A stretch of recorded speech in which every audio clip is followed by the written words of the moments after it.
Bom dia, irmãos, irmãs. Vamos fazer uma oração para a gente começar? A Deus, nos alegramos, Senhor, em podermos estudar a Tua Palavra, reiniciarmos os nossos estudos de domingo, os nossos cultos, as nossas reuniões. Muito obrigado, Pai, por esse momento que passamos e também por esse retorno às atividades. Muito obrigado, Pai, porque cremos que o Teu Espírito está aqui conosco, nos guiando na luz da Tua Palavra. E é isso que nós queremos, Pai, que o Teu Espírito fale aos nossos corações.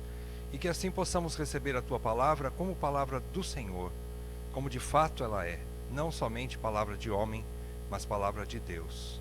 E que isso crave em nossos corações, mude nossas mentes e as nossas decisões.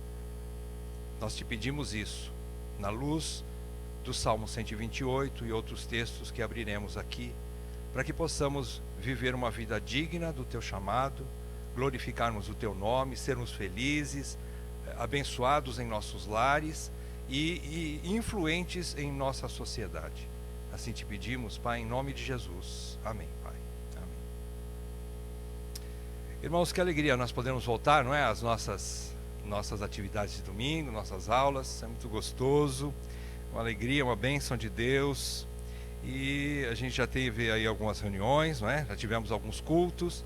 E interessante que nós reiniciamos as nossas atividades, e não foi com culto, nem com reunião, nem com estudo, mas foi com a eleição, não é? Foi com uma eleição. E como foi interessante, como foi gostosa aquela eleição, não é? Nós tivemos um momento de paz, de ordem, não é? Correu tudo bem. E nós somos gratos aí pelos irmãos que estiveram na mesa diretora, né, que conduziram com maestria, né, a nossa reunião, o Evandro e a Jaqueline, o Breno e a Raquel, a Jaqueline Meirelles e a Eusilene, né, estiveram nos ajudando. Muito obrigado, irmãos, pelo privilégio, né, de termos vocês nos auxiliando. Poucos estão aqui nessa manhã, mas fica registrada aqui a nossa gratidão a vocês, né? E agora vamos começar a nossa EBD. Na verdade, o nosso alvo, o presbitério, definiu que nós vamos ter um estudo sequencial do breve catecismo de Westminster, né, que, se Deus assim permitir, vamos iniciar semana que vem, né? Então, hoje nós teremos somente uma aula isolada, mas é um tema que eu quero abrir com os irmãos, especialmente com os homens, mas é importante que as mulheres estejam juntos. Esse assunto já foi pregado em 2017 para os irmãos. Se eles não estão praticando em casa, que as esposas então possam cobrar deles, não é? Porque na verdade eles já sabem disso aqui. Então, nós só estamos fazendo uma recapitulação com um enxerto de mais alguma coisa para poder ficar um pouco mais substancial o estudo, né? E assim a gente poder ter bastante conteúdo para saber qual é a posição do homem cristão, qual é a atitude de um homem cristão. E o tema é esse aqui. O tema é o homem, seja um reformador em seu mundo. Como uma boa igreja reformada, todos nós somos reformados e sempre nos reformando e sempre aprendendo de Deus, crescendo na graça. E esse crescimento implica reformas, implica mudanças de atitudes, mudanças de mente, né? E crescimento. Crescimento não é estático, não é? Todos nós sabemos, se fosse estático não era crescimento, não é? Então há um crescimento para todos nós. E eu vou falar especificamente para homens, mas eu preciso do auxílio das irmãs para que complementem isso, para que apliquem isso com seus maridos e para que assim possamos ter uma igreja forte. A gente entende que a igreja forte, ela é constituída de famílias fortes. E famílias fortes são lideradas por homens fortes. E esses homens precisam ser fortes em Deus, não na sua própria natureza caída, adâmica, brava muitas vezes, mas em Deus. Esse é o motivo desse estudo, não é? Algumas estatísticas aqui para a gente começar, só para nível de conhecimento. Aqui no Brasil, quantas horas por semana, em todas as regiões do Brasil, a mulher dedica mais tempo à execução de tarefas domésticas do que o homem? São 10 horas a mais por semana que as mulheres. Aqui é a média Brasil. Os homens, azul ainda é homem, tá, irmãos? Ainda não é cor-de-rosa, graças a Deus. Azulzinho, homens, olha lá, homens em azul, 10 horas em média por semana. Ih, tá acabando a pilha. 20 para as mulheres. As mulheres trabalham praticamente o dobro em casa. Nós, em algum sentido, achamos meio que normal isso, principalmente o machão brasileiro, né? Influenciado pelo sangue latino, acha que isso é normal. Em certo sentido é. Mas nós vamos perceber ao longo desse estudo que não somente a questão de lavar roupa, fazer comida, cuidar da casa, né, que isso quer dizer para nós. Isso aqui, essa estatística do IBGE, ela foi feita em cima dessa pesquisa, em cima de dados naturais, por assim dizer. Não é? Não tem nada espiritual aqui.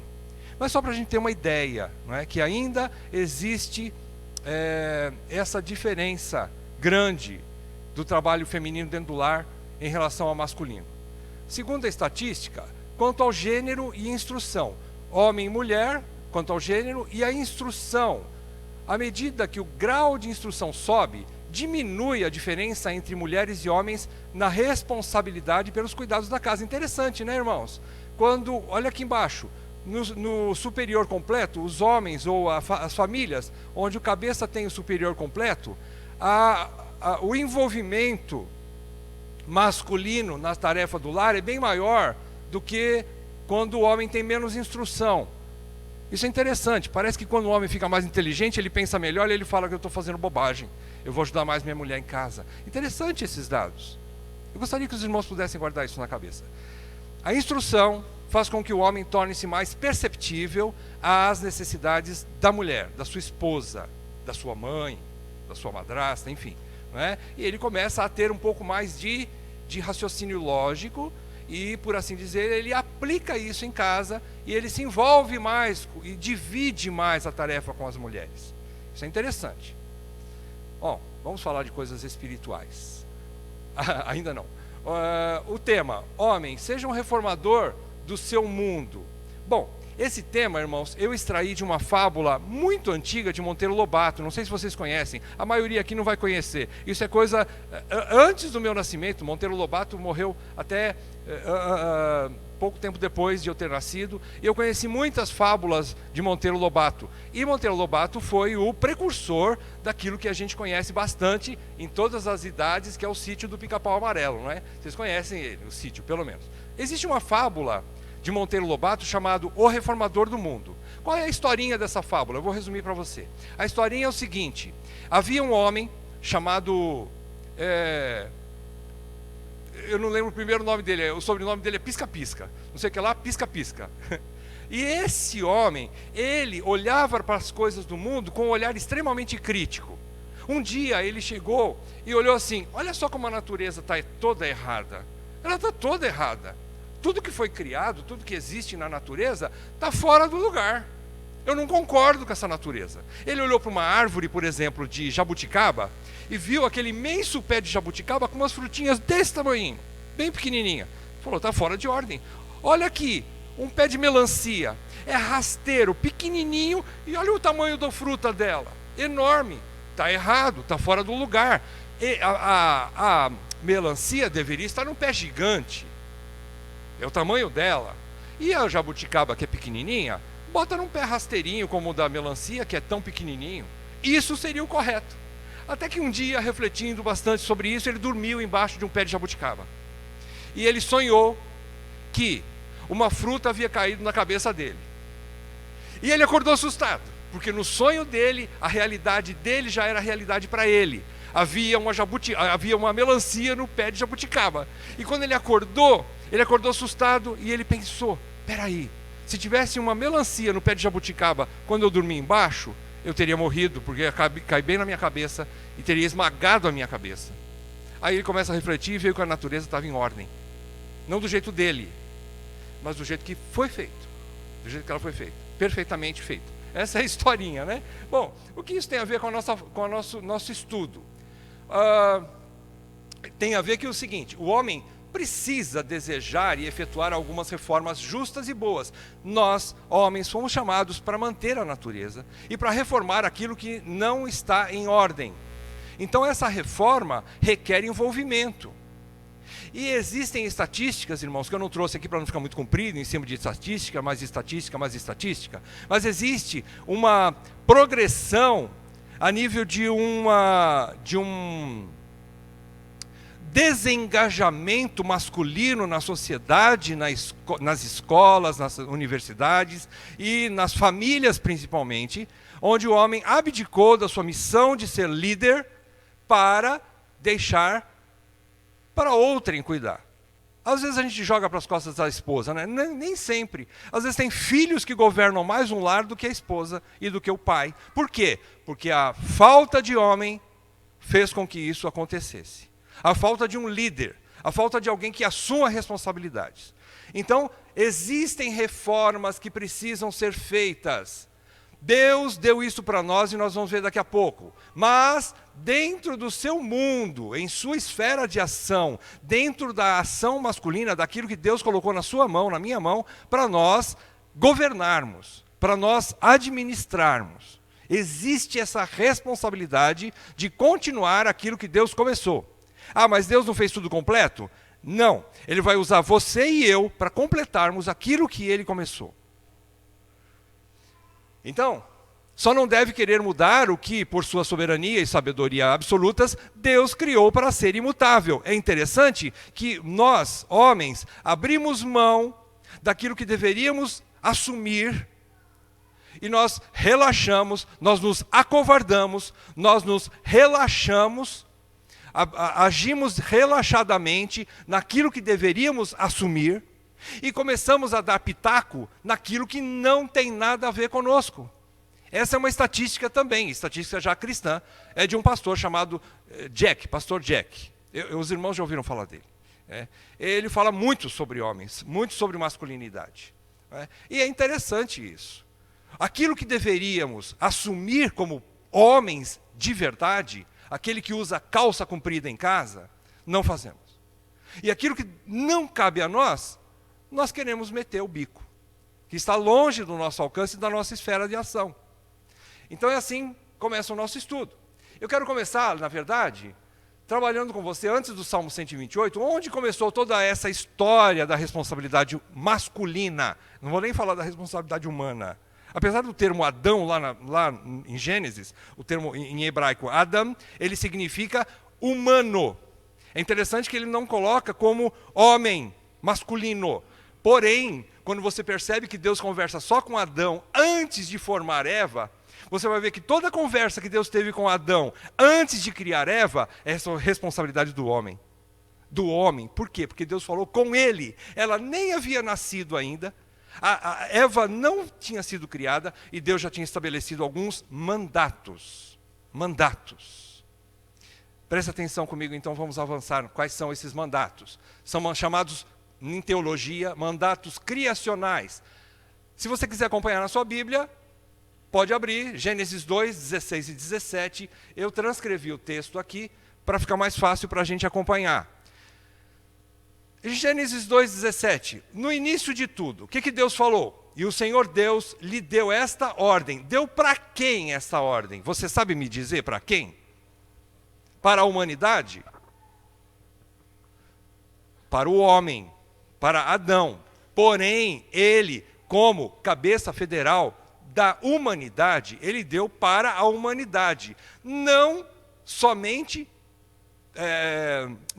para Adão, mas para todos os machos que nasceriam depois de Adão. Esta foi a ordem. De toda árvore do jardim comerás livremente, mas da árvore do conhecimento do bem e do mal não comerás, porque no dia em que dela comeres, certamente morrerás. Todos nós sabemos que essa morte chama-se morte espiritual. Toda vez que há uma desobediência a Deus, Deus não compactua com a desobediência. Então o homem deixa de viver na presença de Deus, deixa de desfrutar dos cuidados de Deus, da provisão e proteção de Deus, porque Deus se afasta, Deus se aparta, Ele não comunga com o pecado, Ele não comunga com a desobediência. Então essa foi a ordem dada a Adão. E esta ordem significa que, se ele se mantivesse dentro dessa ordem, ele viveria. E viver significa continuar em comunhão com Deus. Isto é vida. Isto é o que significa vida. Na maior expressão da palavra, viver é andar com Deus, é caminhar com Deus. Então, Gênesis 2,16. O texto paralelo no Salmo 128, que nós vamos estudar, se você quiser abrir Gênesis, no comecinho, capítulo 2, pode deixar aberto. Com a outra mão você abre Salmo 128 e nós vamos acompanhar os dois em paralelo, os dois de forma conjunta. Não é? O texto paralelo de Gênesis 2, 16 e 17, no Salmo 128, é exatamente o versículo 1. O que é que diz o versículo 1 do Salmo 128? Bem-aventurado aquele que teme ao Senhor e anda nos seus caminhos. Bem-aventurado aquele. Esse termo aquele, você vai ver mais para frente no Salmo 128, que Deus está falando com o homem da casa. Assim será abençoado o homem que teme ao Senhor. Se eu não me engano é o versículo 4. É isso? Abriram o Salmo 128?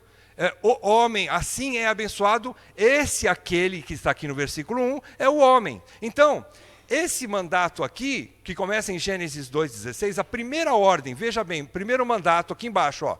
Primeiro, mandato espiritual. Esse mandato é o maior de todos, é o que rege a vida.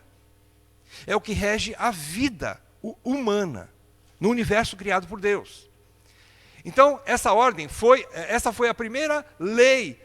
Eu estou na frente de vocês, né? Desculpa. Essa foi a primeira lei estabelecida na aliança entre Deus e o homem. Deus é o Senhor Criador. E o homem é criatura submissa a Ele, em um relacionamento vertical eterno.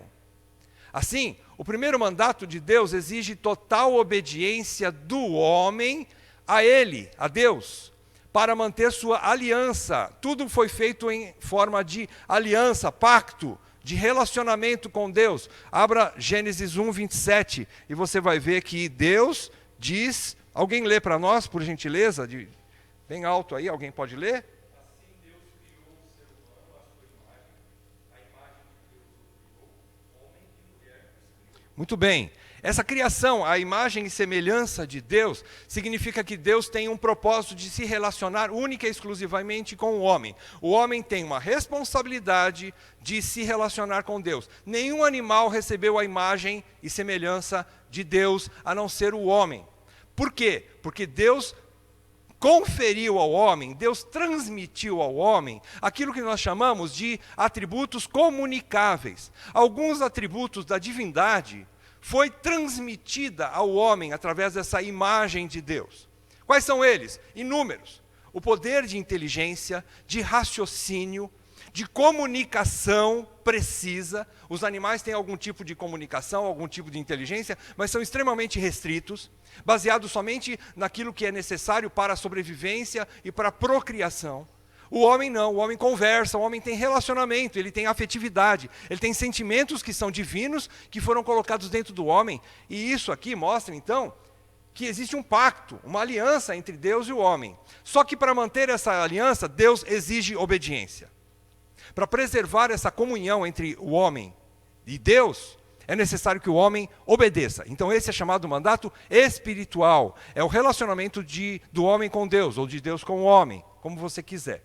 Ok? Então esse é o primeiro mandato. Segundo mandato, Gênesis 2, 18 e 24. Disse mais o Senhor Deus, não é bom que o homem esteja só.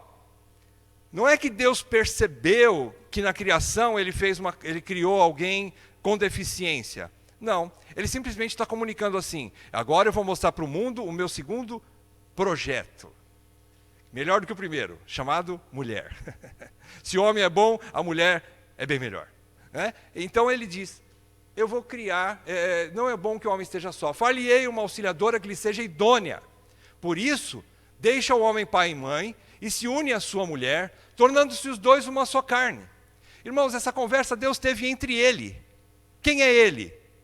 Pai, Filho e Espírito Santo. A Trindade tem comunhão, a Trindade tem uma harmonia nas decisões que tomaram, e o Deus triuno conversa entre si, as pessoas da Trindade, para determinar e para colocar em prática algumas coisas. que ele mesmo já determinou em toda a eternidade. Isso foi bom, né? Essa conversa foi boa, porque se o homem já tivesse ali todinho preparado, e principalmente a mulher, ia ter muito pitaco, né? Principalmente a mulher. Oh Deus, não faz assim não, faz diferente. Né? Ainda bem que Deus criou toda a natureza antes de ter o homem ficou para o último dia, e a mulher ainda por um pouquinho depois, né? Senão ia ter muito palpite. Né? Bons, mas Deus sabe o que é melhor.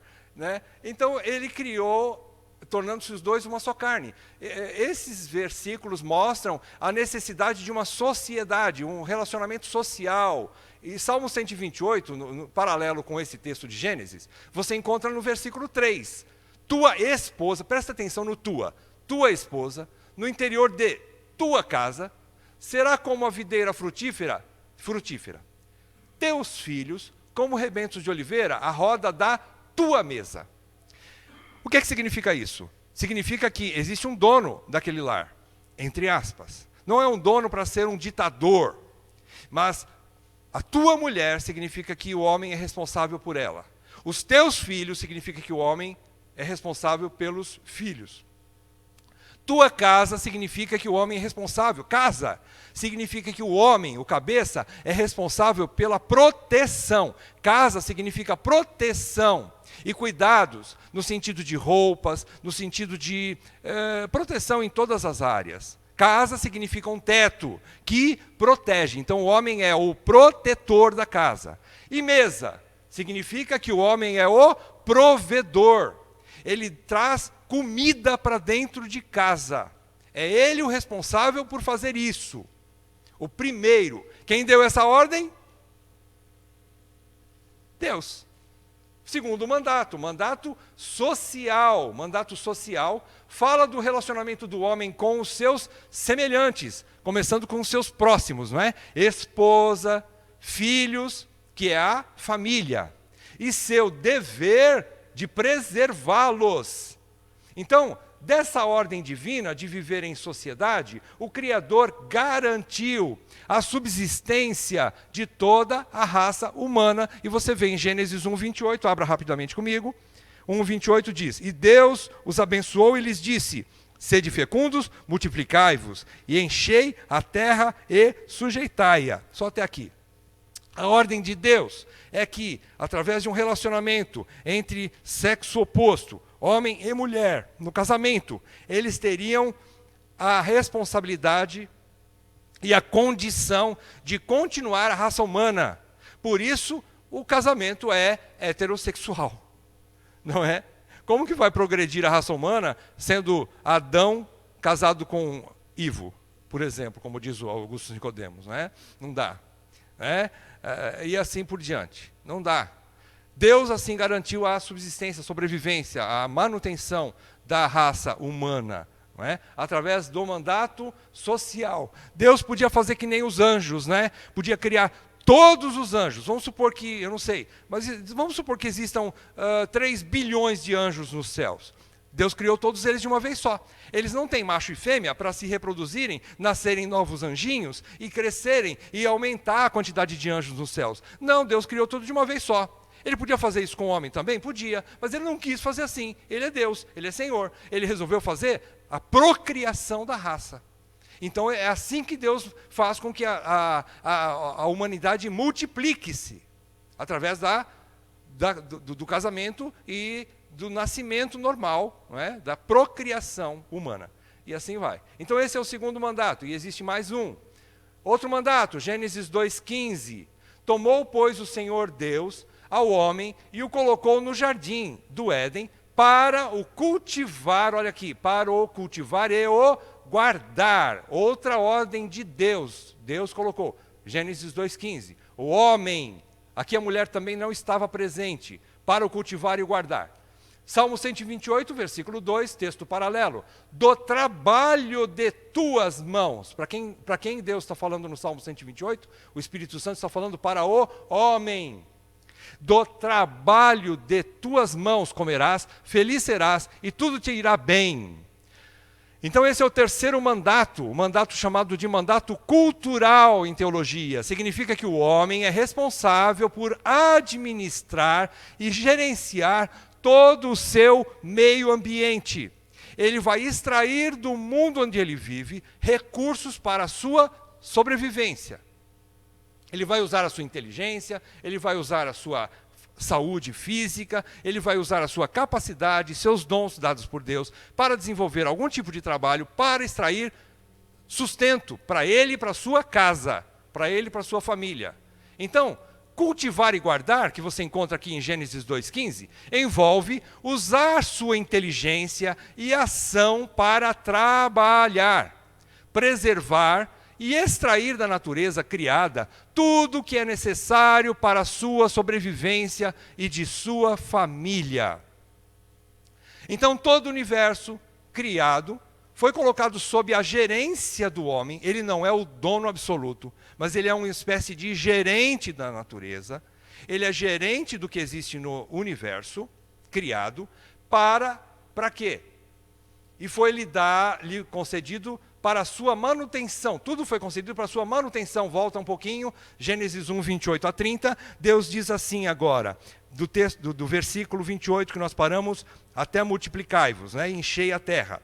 Então, Deus dá a segunda ordem, além de multiplicar, e sujeitai-a. Isso é um mandato que nós chamamos de cultural. Domine sobre ela. E ele continua, dominai sobre os peixes do mar, sobre as aves dos céus, sobre todo animal que rasteja pela terra. E disse Deus ainda, eis que vos tenho dado todas as ervas que dão semente e se acham na superfície de toda a terra, e todas as árvores em que há fruto, que dê semente, isso vos será para mantimento. Versículo 30. E a todos os animais da terra, e a todas as aves dos céus, e a todos os répteis da terra, em que há fôlego de vida, toda erva verde lhe será para mantimento. E assim se fez. Esse versículo 30 é interessante, que as ervas também eram mantimento para os animais. E quem cuidava dessas ervas para dar para os animais? O homem. O homem mantinha, inclusive, a natureza criada inferior a ele, como os animais. Então, Deus colocou nas mãos do homem tudo no universo para seu sustento. Mas a ordem é: cultive, preserve, extraia de lá. A ordem de trabalhar... Irmãos, eu vou falar uma coisa aqui. Eu não anotei lá, mas me lembrei. O trabalho, irmãos, é uma bênção. Vejam, é um mandato de Deus. Todos os mandatos implicam em bênçãos. A família é uma bênção, a sociedade é uma bênção, a esposa é uma bênção, os filhos são bênção. Andar com Deus é a maior bênção. Relacionar-se com Deus, que é o versículo 1 do Salmo 128. Andar nos caminhos do Senhor é a maior de todas as bênçãos.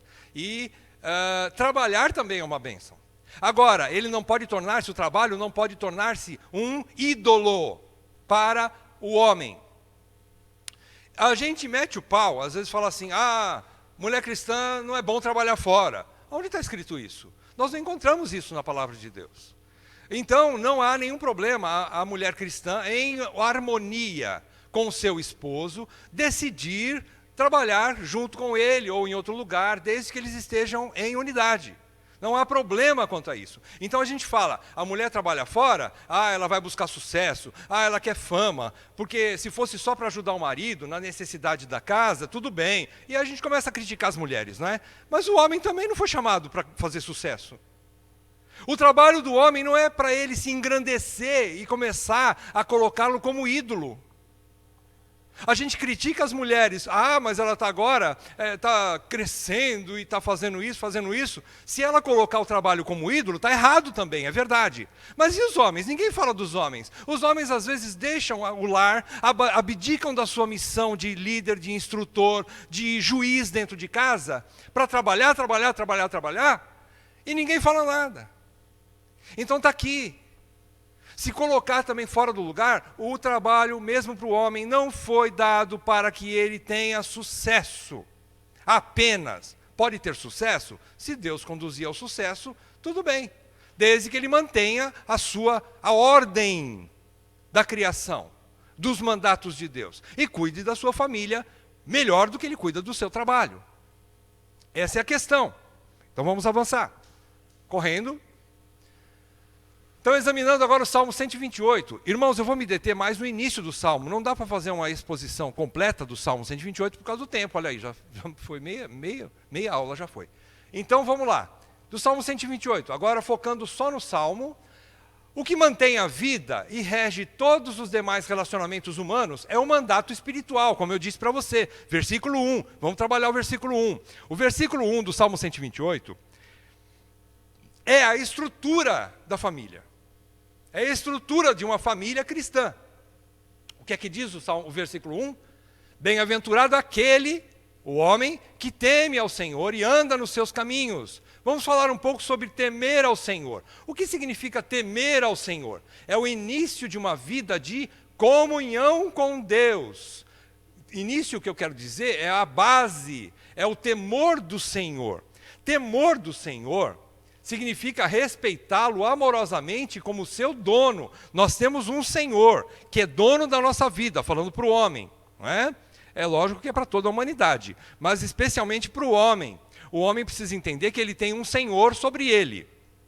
E que esse relacionamento deve ser de respeito e amor, conjuntamente. É um amor tão grande por esse seu cabeça, que é, para nós hoje cristãos, é Cristo.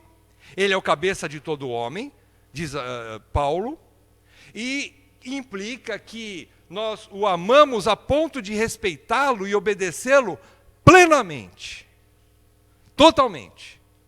Então, o homem não pode abrir mão disso aqui. Se ele deixar a comunhão com o Senhor, o trabalho dele e a família dele está fadada ao fracasso. Fadada ao fracasso. E às vezes a gente olha para famílias que não têm Deus, que são famílias de incrédulos, e fala assim, nossa, mas que bobagem que o Nilton está falando. Eu vejo o meu vizinho, ele trabalha, ganha muito dinheiro, ele tem uma mulher maravilhosa, ele tem filhos obedientes, a casa dele roda perfeitamente, eles comem a gordura da carne. Onde você encontra isso? Salmo 73. Mas se você entra no templo de Deus e você vai ver qual é o fim deles, é o inferno. Nenhum deles vai para o céu. Embora eles tenham tudo aqui, lá no futuro eles não terão nada. Às vezes uma família cristã sofre e não tem tudo aqui, mas terá tudo no futuro, porque tem Cristo. Porque o homem trouxe Cristo para casa. Mais do que o pão, mais do que a roupa, mais do que um teto, o homem precisa trazer Cristo para a sua casa. Isso ele precisa ser reformado para isso, irmãos. Não reformado no sentido de seguir Martinho Lutero ou João Calvino. Ele precisa ser reformado em sua mente. Nós somos covardes, irmãos. Nós temos uma hombridade tão tosca que nós não entendemos o princípio de tudo. Que se eu não me apegar firmemente a Deus, eu não vou levar nada que preste para a minha família, embora eles tenham do bom e do melhor. Porque tudo que presta vem do alto, não vem daqui da terra. Aqui da terra é bom, mas não é eterno. Então eu preciso ser reformado em minha mente. E então, respeitá-lo amorosamente. Fala de uma transformação completa de mente. É isso que eu estou falando. Uma reforma. Eu preciso ser reformado. Você, homem, marido, precisa ser reformado. Em sua mente. Começa aqui, ó, dentro da nossa cachola, dentro da nossa cabeça. Se nós não tivermos uma transformação de mente, as nossas atitudes permanecerão as mesmas, na mesmice. É trabalho, é trabalho, é trabalho, é trabalho, e não sai disso. E eu estou trazendo para casa, eu estou suando. Minha mulher tem que respeitar o que eu estou fazendo. Que nada, para com isso. Volta para Deus, você precisa ser transformado. Isso você precisa. Transformação. Onde eu estou? Muito bem. Transformação de conceitos e atitudes que levam o homem a deixar o trono de sua própria vida e dar lugar a Cristo, que não somente passa a ser o seu Salvador, mas também o seu Senhor. Irmãos, o homem precisa sair do trono. Porque nós, homens, temos um orgulho tão grande que nós achamos que eu resolvo e não preciso de Deus. Mas o Salmo 128 diz que o homem que teme ao Senhor e anda com Deus, e anda nos seus caminhos, ele comerá do trabalho de suas mãos. É uma promessa. E se ele não andar nos caminhos do Senhor, não significa que ele não vai comer. Porque Deus é gracioso e na sua graça geral, Ele concede comida até para o ímpio. Porém, não vai ter alegria, felicidade, bênção. Bênção fala de coisas eternas, não só de comida.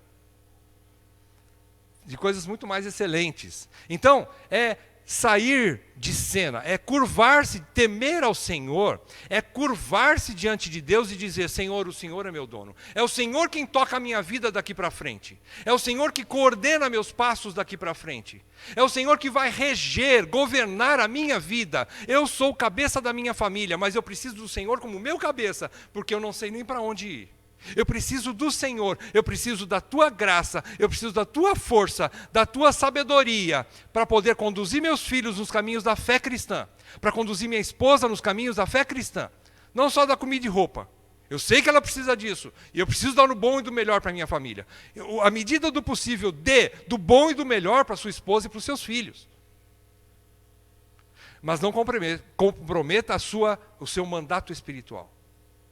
Não comprometa o seu relacionamento com Deus. Então, é introduzir o reino de Deus em sua vida. Às vezes a gente fala: ó Senhor, venha o teu reino sobre a minha vida. Eu quero, Mateus 6,33, né? Buscar em primeiro lugar o reino de Deus e todas as outras coisas serão acrescentadas, né? Ah, tá, eu quero fazer isso. Senhor, me ajuda a buscar o teu reino. E eu começo a fazer as coisas sem levar Deus em consideração nas minhas ações, reações, nas minhas decisões, nas minhas compras, nas minhas vendas, nos meus negócios, e enfim, em todas as coisas. Onde está Deus? Lugar nenhum. Eu estou fazendo tudo por mim mesmo. Eu não estou andando nos caminhos do Senhor. Então, vamos avançar um pouquinho mais. Hein? Versículo 1 ainda: bem-aventurado aquele que teme ao Senhor e anda. Agora andar, vamos falar de andar em seus caminhos. Andar nos caminhos do Senhor é a evidência de que o homem teme ao Senhor e foi transformado completamente por esse relacionamento com Deus. A evidência é que, vê-se essa evidência em sua obediência aos mandatos divinos. Eu volto lá no início e vou falar assim: Senhor, qual é a tua vontade para mim, como homem? Ah, o Senhor quer que eu cuide da minha família? Primeiro, o Senhor quer que eu me relacione contigo. Como é que eu faço para me relacionar com o Senhor? E vou aprender como é que eu me relaciono com Deus, como cristão hoje, no século 21. Como eu me relaciono com Deus, me apego a Deus. Segundo, como eu cuido da minha família, como eu supro a minha esposa, como eu a sustento, não só materialmente, mas emocionalmente, fazendo-a feliz. Cristo deu a ordem, Deus, o Espírito Santo, Cristo, o Espírito Santo fez com que Paulo escrevesse o capítulo 5 de Efésios. Vocês não gostam de ler, né, homens? Porque compromete, porque ali diz que você tem que morrer pela sua esposa. Cristo entregou a sua vida por ela. E diz que Ele a sustenta, Ele a limpa, Ele a guarda e protege como o seu próprio corpo. E você tem que fazer isso. Você quer obedecer a Deus? Quer que Deus fique feliz com você? Cuide da sua esposa como a rainha da tua vida. Como se ela mandasse em você. Ela não manda em você, está certo. Mas ela é importante para você. E quem não cuida da sua esposa não cuida de si mesmo, diz a palavra. E se você não cuida daquilo que Deus lhe deu como principal, como a pessoa principal para que você mantenha aqui nesse mundo, você está desonrando a Deus. Guarde isso no teu coração. Então essa transformação é mostrada através de uma obediência aos mandatos divinos. Fala de um viver em harmonia com a vontade de Deus, com o objetivo principal de honrá-lo e agradá-lo, de glorificá-lo. Você obedecendo, você glorifica a Deus. Então, também mostra dependência e confiança em Deus, em cada passo da caminhada. É interessante que Davi, que escreveu o Salmo 128, volta lá, não temos certeza. Tá, é um canto de romagem. Não sabemos o autor. O salmista, tira Davi, o salmista que escreveu esse salmo, inspirado pelo Espírito Santo, ele está mostrando que andar com Deus é dar um passo de cada vez, é viver um dia de cada vez. Isso significa dependência. Ou seja, eu não tenho forças para continuar, mas Deus é que me guia a cada passo, a cada decisão, a cada dia. Segundo, mostra que eu tenho confiança em Deus, eu me entrego ao Senhor, e Ele é que vai me conduzir no caminho, e eu sei que a minha família vai ser abençoada, porque eu estou nos caminhos do Senhor. Os caminhos do Senhor são abençoados. Às vezes a gente quer andar no nosso caminho, e o caminho de Deus está aqui, do outro lado. E a gente está no nosso caminho e fala, ó Deus, me abençoa. Já ouviram aquela história do chuveiro de bênção de Deus? Deus tem um chuveiro de bênção. Você não sabia disso, né? É brincadeira, ele não tem não. Mas ele abençoa, ele é o abençoador. Mas você está num caminho aqui, duro, firme, soberbo no caminho. E quer que Deus te abençoe. Ele não vai trazer o chuveiro de bênção dele para cá. O chuveiro de bênçãos dele está aqui, no caminho de Deus. Desculpa, tirei o microfone. O chuveiro de bênção de Deus está no caminho de Deus. Se você entrar no caminho do Senhor e caminhar nos caminhos do Senhor, você será abençoado. Fora, não há bênção. Fora, não há bênção. Então, isso significa dependência, confiança em Deus, em cada passo. Isso não é condição para ser abençoado. Veja bem, o legalista pensa assim, eu preciso andar nos caminhos do Senhor para ser abençoado. E aquele que vive pela graça fala assim, eu sou abençoado porque eu ando nos caminhos do Senhor. Irmão, a maior bênção não é sustentar a família, não é cuidar bem da esposa. Isso tudo são bênçãos, é verdade, são mandatos e bênçãos. Porém, você quer maior bênção do que poder ter relacionamento com Deus? Quem pode relacionar-se com Deus? O ímpio pode dar tudo de bom e do melhor para a esposa e pode ter uma esposa muito feliz por isso. Para os filhos também. Mas se eles não têm Deus, qual é a bênção deles? A maior bênção é poder andar com Deus, ter comunhão com Deus, ter intimidade com Deus. Quem pode isso? Somente um eleito de Deus. Deus não permite que qualquer pessoa caminhe com Ele, a não ser aquele que Ele chama. Aquele que Ele escolhe para ser seu filho e filho, com a sua imagem restaurada através de Cristo, você agora pode andar com Deus em Cristo, por causa de Cristo. Isso é bênção, é a maior, é a própria bênção maior, é andar com Deus. Caminhando mais um pouco. Examinando ainda o Salmo 128, temer ao Senhor é subjetivo. É um sentimento, é uma decisão, mas é interior. É subjetivo, quer dizer, é algo que ninguém vê. Andar com Deus é objetivo, é algo que vai para fora. Andar já fala de uma coisa que é prática. É prática, é andar, é caminhar, é mostrar-se, é tomar decisões e é colocar em prática aquilo que está dentro, que é subjetivo. O temor é subjetivo, mas o andar é objetivo. É visível, é palpável. Temer ao Senhor significa que o coração, fala do coração, emoções, sentimentos e desejos cativos a Deus, que geram anseio por obediência. É um anseio, mas ainda não é prática. Começa com temor, porém, o andar com Deus fala de mente, embora ainda seja interior, meio objetivo, mas a mente já está envolvida com razão e poder decisório. Você sabe o que significa poder decisório? É um termo jurídico, né? Se eu não me engano. Acho que é mais jurídico, né? Poder decisório. Poder de tomar decisão. Poder para julgar. Dá para enxergar? Está meio... Poder para julgar. Essa mente e razão, poder decisório, são cativos a Deus também, que governam as atitudes. Aqui é o centro de decisão humana, do homem. É o centro de decisão. É quando a mente planeja, mas executa. Ela vai para o finalmente, por assim dizer. Mas governado pelo temor, faz com que ele tenha uma mente onde cria projetos, planejamento, e ele planeja executar, e ele executa andando. Ele executa caminhando com Deus. O temer ao Senhor também é vontade própria, submissa à vontade de Deus. Isso requer conhecimento da vontade de Deus. Através do quê? Do estudo da palavra. Ninguém conhece a vontade de Deus se não estudar a palavra de Deus. Ali está contida a vontade de Deus. E então, temor fala de uma vontade própria, submissa, subjugada. O homem não tem mais uma vontade própria, a não ser vinculada à vontade de Deus. E andar com Deus, andar com o Senhor, São ações guiadas pela vontade de glorificar a Deus. Existe também a vontade agora transformada pelo temor, que deixa de ser uma vontade de fazer a sua própria vontade, de se autopromover, de se buscar sucesso, para glorificar a Deus.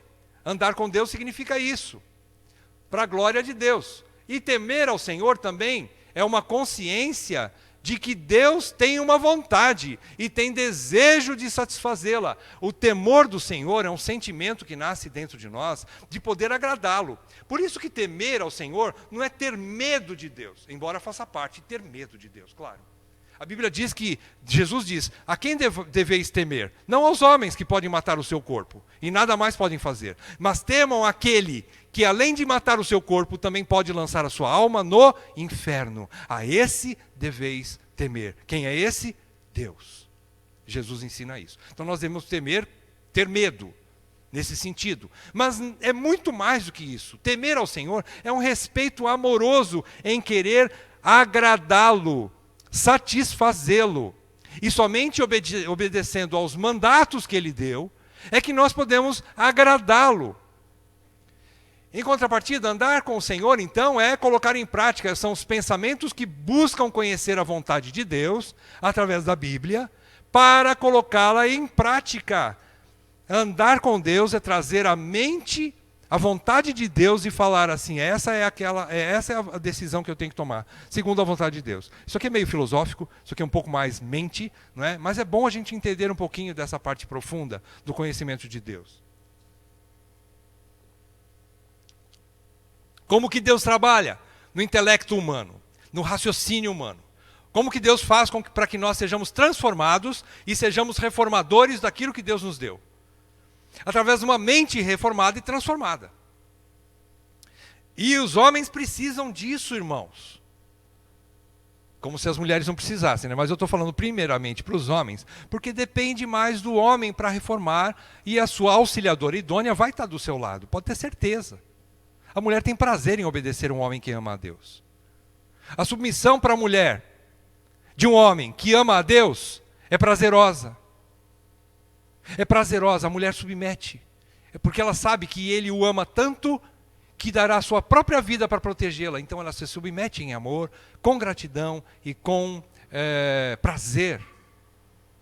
A mulher cristã, estou falando, né?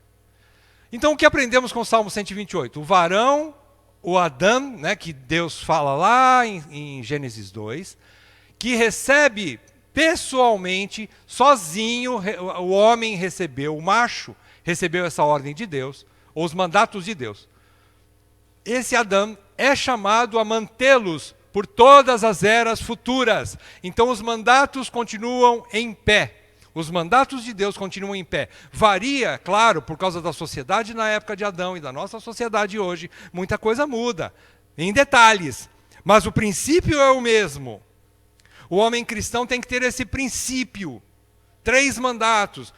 Espiritual, social e cultural. O que é que cada um deles significa? É isso que eu vou aplicar para a minha vida. Eu preciso transformar minha mente para entender isso. Para não trocar as bolas. Para não fazer o trabalho mais importante do que minha esposa, do que meus filhos. Para não fazer família e trabalho mais importante do que Deus. Não posso trocar a ordem. E tudo tem que ser reformado. E aí então eu vou poder colocar em ordem aquilo que falta na minha casa e naqueles que estão ao meu redor. A quem eu posso influenciar. Então, o que nós aprendemos em primeiro lugar é que mantendo o seu relacionamento com Deus, em primeiro lugar, versículo 1, primeiro ponto, manter um relacionamento com Deus, primeiro mandato. Segunda lição que aprendemos no Salmo 128, trabalhando e guardando o universo que está ao seu alcance, estou falando para o homem, e extraindo dele o seu sustento, versículo 2, trabalhando. Esse trabalhar implica trabalhar. É meter a mão na massa. A esposa pode por um período sustentar a família? Sim, um período. Em caso de extrema necessidade, por alguma algum problema sério com o marido. Eu trouxe alguns banners para vocês verem no final. Esse eu não quis trazer porque eu achei um pouco ofensivo. Mas ele diz assim, a mulher pode ser a provedora do lar. Sim, ela pode ser a provedora principal do lar. Sendo casada, ela pode ser a provedora principal do lar. Sim. Em que situação? Quando o homem se torna tetraplégico. Ou seja, ele não consegue mexer nem mão nem braço e não pensa mais. Aí a mulher vai passar a ser a provedora principal do lar. Enquanto o homem tem saúde, bons braços e boas pernas, ele é o provedor principal do lar. E isso, meus amados, vocês aceitem ou não, mas é a palavra de Deus. Então está aí. Trabalhando e guardando. O trabalho não tem apenas o objetivo do sucesso, como eu falei para você, não condenando mais as mulheres, mas agora falando para o homem. Se você coloca o trabalho, o sucesso, querer progredir na vida e só pensar em trabalho, esquecer da esposa, esquecer dos filhos e principalmente esquecer de Deus, isso não é sucesso. De jeito nenhum. O trabalho tem que ser usado para o bem da família. Se ele não servir para isso, ele não serve para mais nada. Ele tem que ter o seu lugar de importância na vida do homem. Mas ele não pode ser o principal. Ele não pode ser o principal. Se o meu trabalho, por algum motivo, vier a prejudicar a minha esposa, a minha família e o meu relacionamento com Deus, eu preciso dar um jeito de reaveriguar o que é que está acontecendo com o meu trabalho, e muitas vezes é necessário até deixar aquele tipo de trabalho. Infelizmente. Porque o meu cuidado maior tem que ser para com a minha família. E eu tenho que usar o trabalho. Às vezes a gente usa a família, maltrata a família, descuida da casa e da família para manter o trabalho. Então, está errado. Eu tenho que usar o trabalho para manter a família e para suprir a família. Terceiro lugar, relacionando-se com a sociedade em que está inserido e influenciando-a. Irmão, você é influente na tua sociedade? Você é influente na sua casa? Pelo menos. Nós somos influentes dentro de casa? Influente, eu quero dizer assim, não é ser aquele mandão, não é? Aquele cara que fala e só quer que fale uma vez e todo mundo tem que obedecer. Influente significa muito mais dar exemplo. Você é um exemplo de vida cristã, de homem cristão dentro da sua casa? Você é um exemplo de alguém que coloca o reino de Deus em primeiro lugar, de fato e de verdade? Você é um exemplo para sua esposa de um cristão envolvido com a sua igreja local? Você é um exemplo para uma sociedade de que você realmente teme ao Senhor e anda nos caminhos do Senhor, e por isso você influencia de maneira evangelística as pessoas que estão ao seu redor? Será que nós estamos fazendo isso, irmãos, como homens? Influenciando a família, a igreja, envolvendo-se com o povo de Deus e a cidade onde nós habitamos? Isso aqui está no versículos 3 a 6, nós não lemos, mas você estuda em casa. É a influência do homem na sua esfera de ação. Você não foi chamado para mudar o mundo, mas você pode reformar a sua casa. Você não consegue reformar o mundo como reformador do mundo e fazer até bobagem, né? Querer mudar coisas do lugar. Mas você pode reformar a sua casa. Você pode reformar a sua família. Você pode reformar o seu casamento, acima de tudo. Irmãos, reforme o seu casamento e o resto você vai conseguir tranquilidade para ir reformando as outras coisas. Porque um casamento bem estruturado, um homem satisfeito com um relacionamento conjugal, satisfazendo a esposa, ele tem cabeça, ele tem raciocínio livre para poder cuidar das outras coisas. Lembram-se de Provérbios 31? Aquela mulher era tão amada pelo seu esposo e pelos seus filhos, que ela começava a trabalhar e fazer coisas para sustento da própria casa, não é? E diz ali que o marido dela era tão feliz, ela só fazia bem e não mal todos os dias da sua vida ao seu marido. E por isso ele se assentava às portas da cidade para julgar a cidade. Ele tinha condições de influenciar a sua cidade, porque a esposa de Provérbios 31 era uma mulher dedicada à família. Grande administradora dos bens da família. E por conta disso ele tinha cabeça para poder pregar o evangelho na porta da cidade, para poder ensinar a vida cristã para outras pessoas, para poder cuidar dos seus filhos, disciplinar os seus filhos. Ele tinha cabeça livre. A esposa era auxiliadora idônea, não atrapalhadora, mas adjutora. E por isso ele tinha cabeça boa para poder colocar influenciar a sua sociedade, a sua igreja, o povo de Deus. Mas antes, guarde uma coisa: essa mulher não tornou-se a mulher virtuosa, a não ser pela influência do marido, que a amava e cuidava dela e tratava-a com muito amor.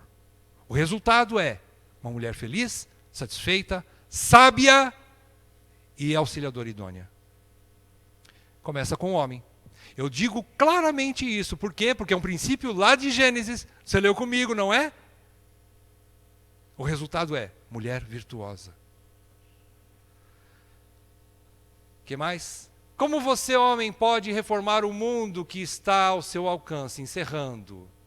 Sendo o provedor principal e protetor do seu lar. Eu quero ler rapidinho esses textos com você, meu irmão. Efésios 5. Vamos ler rápido. Efésios 5. Irmãos, me perdoem se a aula está sendo maçante, mas se a aula está sendo maçante não é o problema da palavra, tá? É o problema do professor. Orem por mim, por favor. Vamos lá. Efésios 5, 25 a 30. Maridos, amai vossa mulher, como também Cristo amou a igreja, e a si mesmo se entregou por ela, morreu por ela.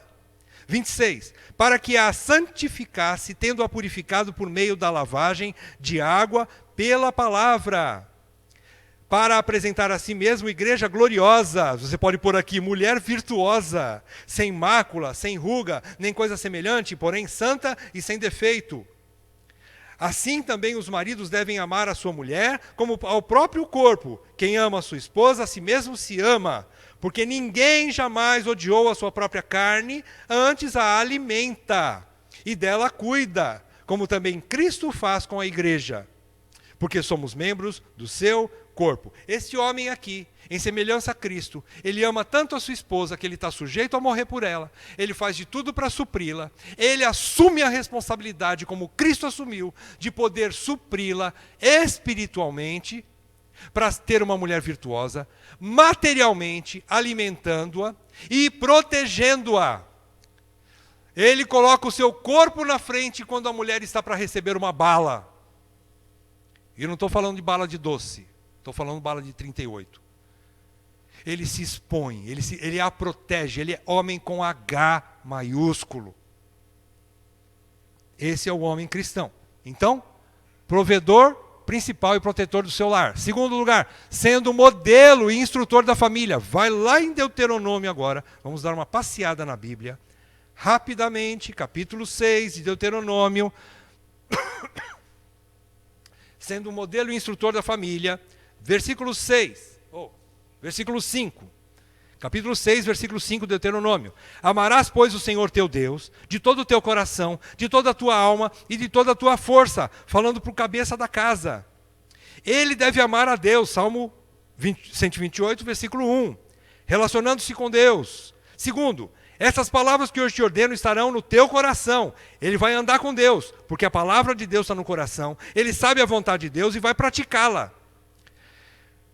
Versículo 7. Tu as inculcarás a teus filhos e delas falarás, assentado em tua casa e andando pelo caminho e deitando ao deitar-te e ao levantar-te.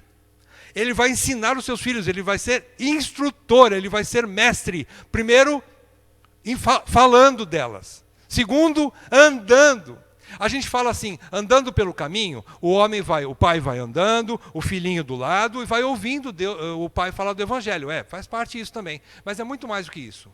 É andar praticando a palavra, o filho vai ver no papai, andando junto com o papai, ele vai ver um papai que pratica aquilo que ele ensina. Aquilo que ele ensina em casa, teoricamente, sobre a palavra de Deus, o filhinho vai ver no papai um papai que verdadeiramente pratica aquilo que ele ensina. Não é? Versículo 8. Também as atarás como sinal na tua mão e te serão por frontal entre os olhos. Versículo 9, e as escreverás nos umbrais da tua casa e nas tuas portas. O que significa isso? Que não só dentro de casa ele mostra um homem que vive relacionamento com Deus e obedece a Deus, mas os de fora vão ver. Nos umbrais, quer dizer, por fora da casa dele. Alguém que passava na rua, olhava para a casa daquele camarada e dizia assim: aqui tem um cristão. Aqui tem um homem que teme a Deus. É simbolicamente, mas está dizendo que ele vai viver uma vida envolvida com Deus de forma tão firme e forte que vai influenciar os de fora. Alguém de fora vai olhar para ele, vai olhar para a casa dele, para a família dele e vai falar: aqui tem um homem de Deus. Este homem é um homem que pratica o mandato espiritual de caminhar com Deus, de obedecer a Deus. E ele ama a sua esposa, ele ama os seus filhos. É influência externa. Versículos 8 e 9. Ok? Então tá. Ser instrutor da sua família também. Sendo juiz justo dentro de sua casa. Volta lá para Efésios, capítulo 6. Está terminando, viu, gente? Efésios, capítulo 6, versículo 4. Efésios 6, 4. Preste atenção, maridos, olha aqui. E vós, pais, não provoqueis vossos filhos a ira, mas criai-os na disciplina e na admoestação do Senhor. Preste atenção numa palavrinha aqui desse versículo. Pais. Eu não transcrevi ali. Pais aqui significa pai. Não é pai e mãe. Nesse caso aqui não. Mesma coisa lá em Colossenses capítulo 3. Pais, Paulo está falando para os homens. Está falando assim: você, pai. Todos os pais de família, maridos. Você deve criar os seus filhos sem provocá-los. Como é que você provoca teu filho? A maior provocação que você pode trazer ao teu filho é exigir que ele pratique algo que você não pratica. Tipo assim: filho, não beba. Não se embriague, não pode, isso é pecado. E ele te vê tomando um porre. Quer provocar teu filho? Seja hipócrita. Os jovens odeiam hipócritas. Não só os jovens, né? Seja hipócrita. Exija alguma coisa e não pratique. Você vai provocar teu filho. Vai ter sucesso nisso. Mas criai-os na disciplina e na admoestação do Senhor. Disciplina aqui está colocada para o pai. O pai disciplina o filho. A mãe não tem essa incumbência. Ah, mas a mamãe não pode bater no filho? Claro, quando o papai está ausente. Quando ele está presente, é ele que tem que assumir. Irmãos, quantos papais a gente vê às vezes aí, sentado de braço cruzado, o filho derrubando uma loja, por exemplo, e vai a mamãe descabelada correr atrás para disciplinar a criança. E o pai está lá, olhando futebol, às vezes uma tela lá, um telão. Ele não está nem aí. Irmãos, o que é isso? Que irresponsabilidade masculina é essa? Como você vai reformar um mundo que você não toma conta nem do teu filho? Você quer reformar que mundo? E disciplina aqui está, em primeiro lugar, colocado para o homem da casa, para o pai. É ele que é o juiz justo dentro de casa. A esposa ajuda? Sim. Mas não é a responsabilidade primordial dela, primária dela. É do homem de disciplinar. Na ausência dele, tudo bem, em algumas circunstâncias. Em algumas vezes pode fazer assim. A esposa lá em casa, vou dar um pitaco aqui para as esposas, né? Faz assim: teu filho destruiu tudo, desobedeceu, foi rebelde e merece castigo. Às vezes você está por aqui cuidando da casa, cuidando da comida, cuidando da roupa, e você não tem tempo e você está já, e você sabe se você não quer se estressar mais. Direito seu, irmã, direito seu. Aí você deixa e fala: teu pai vai dar jeito nisso, quando ele chegar. E quando ele chega em casa, a mamãe então relata para ele o que aconteceu. E ele tem que tomar as atitudes de disciplinar. Casos extremos, né? Mas para poupar um pouco as esposas que às vezes estão sobrecarregadas com tanta coisa, e às vezes o marido não está nem aí com nada, né? É assim que tem que funcionar. Então os pais, homens, não provoquem a ira e disciplinem os seus filhos na admoestação do Senhor. Fala de forma justa e amorosa, porém, disciplina é disciplina. E Hebreus 12 diz que disciplina nunca tem o sabor gostoso, sabor de mel. Não, disciplina tem gosto amargo. Disciplina dói. Tem que doer, senão não é disciplina. Em último lugar, sendo membro ativo e influente na sociedade e em sua igreja local. Envolva-se com a sociedade, com a igreja local. Eu não estou falando nada de política aqui. Eu estou falando de envolver-se na sua esfera de relacionamentos que você tem, no seu trabalho, na sua escola, se você estuda, e aí vai. Não é? E principalmente na sua igreja. Afinal de contas, nós somos cristãos, não é? Quem é cristão aqui? Pode levantar a mão? Ai, que bom. Graças a Deus. Olha só, Neemias 2, 18 a 20, um texto um pouco longo,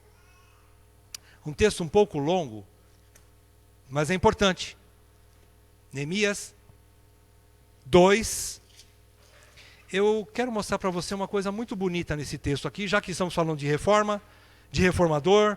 Neemias foi o grande reformador da história, da história do povo de Deus, né? Um dos grandes. Né? Neemias 2, a partir do versículo 18 até o 20, diz assim: e lhes declarei como... Quem declarou aqui? Neemias. Neemias está falando assim: e lhes declarei como a boa mão do meu Deus estivera comigo e também as palavras que o rei me falara. Então disseram: disponhamo-nos e edifiquemos, e fortaleceram as mãos para a boa obra.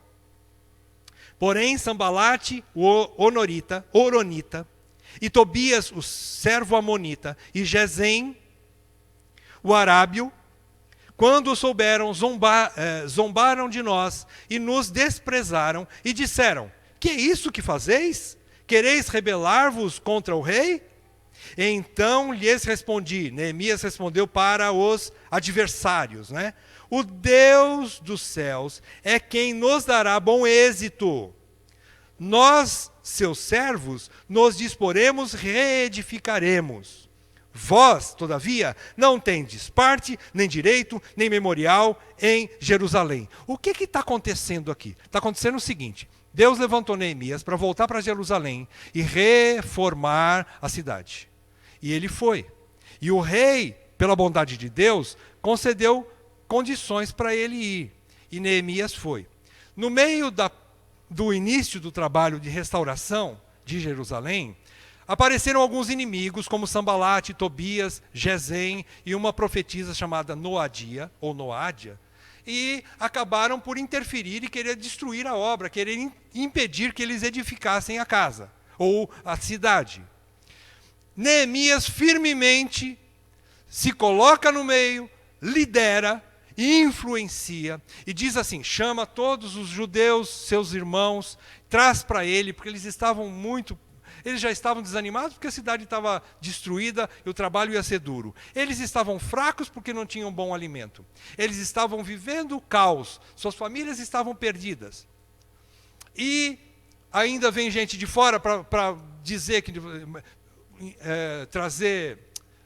falar mal dessa obra, que vocês não vão conseguir, tal, começar a trazer mais peso, mais desânimo para eles. Neemias chama a sua turma e diz assim: olha, gente, foi o Deus, a boa mão do meu Deus que me trouxe até aqui. Eu tenho andado com Deus, eu temo ao Senhor, eu ando nos seus caminhos. Eu recebi essa ordem de Deus, creio em mim. Deus nos dará, olha o versículo 18, a boa mão de Deus estivera comigo e também as palavras que o rei me falara. Deus influenciou até o rei, meus irmãos, para que a gente fizesse essa obra. Então, o que aconteceu com os irmãos de Neemias? Com os judeus? Com o povo que estava com Neemias? Os homens ali olharam para Neemias, escutaram as palavras de Neemias e disseram assim, então disseram: disponhamo-nos. Desculpa, quase arranquei o microfone agora. Disponhamo-nos, vamos levantar. Neemias influenciou, animou aqueles homens que estavam em volta dele. Disponhamo-nos e edifiquemos. E fortaleceram as mãos para a obra. A influência de um homem de Deus dá força para o outro. influencia o outro. Em contrapartida, quando os inimigos chegam, o homem de Deus bloqueia. Ele tem que saber, ele é o porteiro de entrada da sua casa, ele é o porteiro de entrada da sua igreja, e ele da sua sociedade, e ele vai bloquear a má influência, e ele vai dizer assim, daqui para frente, daqui para fora, façam o que vocês quiserem, daqui para dentro quem manda sou eu. Daqui para dentro, água. Daqui para dentro, tem cabeça. Uma vez eu me lembro que minha sogra, meus pais também quiseram influenciar. E foi tão bom aquele dia que eu me senti fortalecido, que a minha esposa chegou neles e disse assim, aqui tem um cabeça. E eu submeto a ele. Eu amo minha sogra, eu amo você, mãe, eu amo você, sogra, mas daqui para fora. Vocês podem querer ajudar, desde que não influenciem, porque aqui tem um cabeça. Eu me senti fortalecido com aquilo. Então é aqui, ele está dizendo isso. E ele respondeu para esses homens que estavam querendo destruir e trazer os inimigos da obra de Deus, e disseram assim, o Deus dos céus nos dará bom êxito. Ele tinha fé, é um homem de fé, convicção. Deus nos dará essa vitória. Deus nos capacitará a edificar essa casa, essa cidade. E nós vamos ter vitória nisso. Mas vocês não têm nada a ver com isso. Vocês não têm parte nisso. Irmãos, nós homens precisamos saber para quem dizer sim e entra, e para quem dizer não, sai daqui. Nós precisamos ser homens de verdade. Não é? Isso significa, chama-se influência, é o que eu queria trazer para vocês. Então, concluindo, ninguém anda, só fechando aqui, eu tive que resumir bastante, mas olha só, o que eu quero deixar para vocês na sua cabeça. Ninguém anda por caminhos desconhecidos. Precisamos de um mapa para saber por onde andar. Isso significa, então, conhecimento. Conhecimento da vontade de Deus. Existe uma frase, já desde 2017 que eu peguei essa frase. Uma frase de uma página sobre masculinidade cristã. Essa frase é a seguinte: nós, falando para os homens, precisamos recuperar a sabedoria masculina do estudo. Por que eu falo de estudo? Parece que não tem nada a ver, mas você está falando de agir, de reformar. Irmão, se não começar na cabeça, você precisa reformar a tua mente primeiro. Nós precisamos reformar nossas mentes primeiro. O homem precisa buscar de novo essa sabedoria de estudo. A masculinidade não elimina a sabedoria intelectual. A masculinidade, a força física, o ímpeto masculino, né? A testosterona, não elimina o raciocínio, a inteligência. Depois estuda em casa Provérbios 16, 32. Fala que é melhor aquele que domina o seu próprio corpo do que aquele que consegue dominar uma cidade. Ou seja, quer dizer que a força não é tão importante do que a inteligência. O raciocínio lógico. A capacidade de pensar e de fazer bom juízo, segundo Deus. E isso só se consegue estudando. Enchendo a mente da palavra de Deus. Terminando a frase do Facebook. Homem deve priorizar os estudos. Abrir um livro é algo extremamente viril, você sabia disso? É algo muito masculino abrir um livro. Gostei dessa frase. E não gostar de ler, colocou Jesus na cruz. É óbvio que o que colocou Jesus na cruz foram os nossos pecados. Mas aqui ele mostra na prática, quem foi que colocou Jesus na cruz? Aqueles que ignoravam quem era aquele homem, Jesus. Porque não conheciam as Escrituras. Não conheciam as profecias apontando para Jesus. Pelo desconhecimento, a falta de estudo da palavra, foi colocado Jesus na cruz. E por fim, Deus nos deu um livro. Qual é esse livro? Você tem coragem de responder? Amém. É a Bíblia. Deus nos deu um livro. Estude esse livro. Isso transforma a sua mente, a sua vida, seus conceitos e suas atitudes. Seu poder de decisão. Estude a palavra de Deus. Eu estou sendo repetitivo, né? Quantas pregações, aulas eu falo a mesma coisa? Mas é o princípio. Se nós não formos transformados pela palavra de Deus, não tem nada mais que pode transformar a nossa vida. Nada mais pode consertar tudo que está bagunçado dentro de nós, e muito menos fora de nós. Se não for a luz das Escrituras, ela é poderosa para salvar a nossa alma. A Bíblia, as Escrituras, são poderosas para nos salvar de quem? De nós mesmos. Homens, vocês precisam ser salvos de vocês mesmos. Vocês são os seus principais inimigos.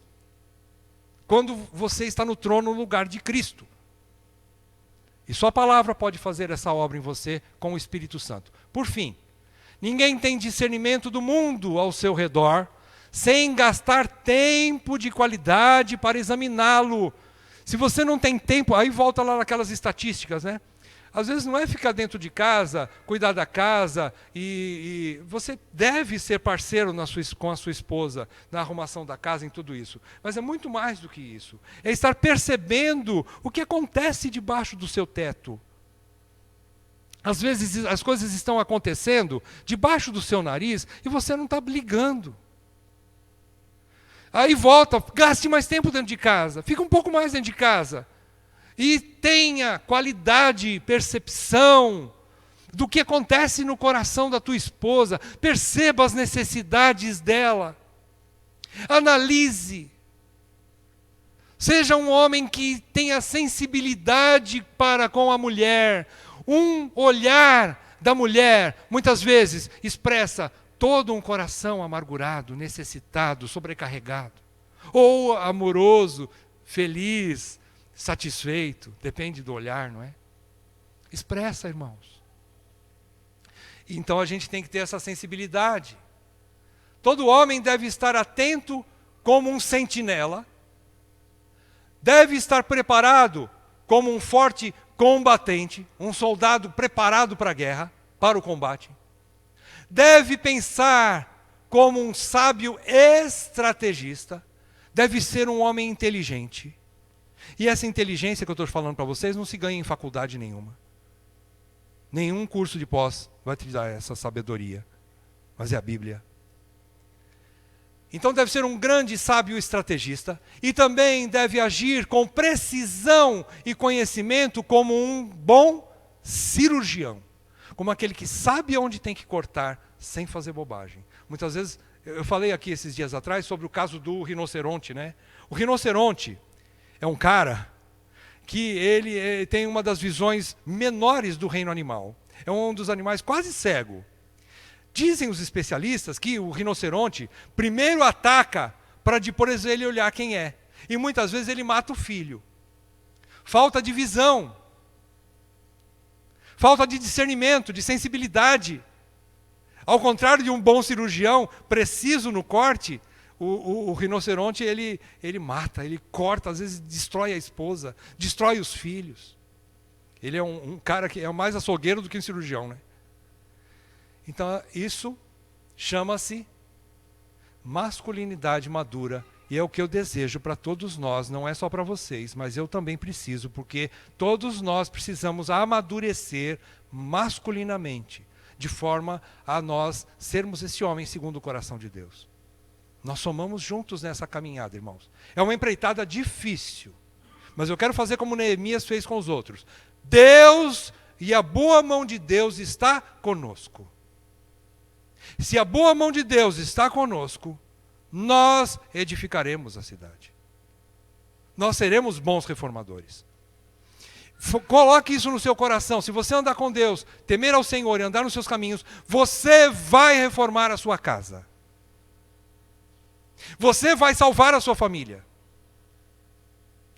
Você vai fazer a sua esposa feliz e satisfeita. Como Jesus apresentou a si mesmo a igreja gloriosa, você vai ter uma esposa gloriosa dentro da sua casa. Isso é muito mais do que beleza física, mas é uma mulher com o coração cheio da graça de Deus. Vai ser como Maria, cheia da graça.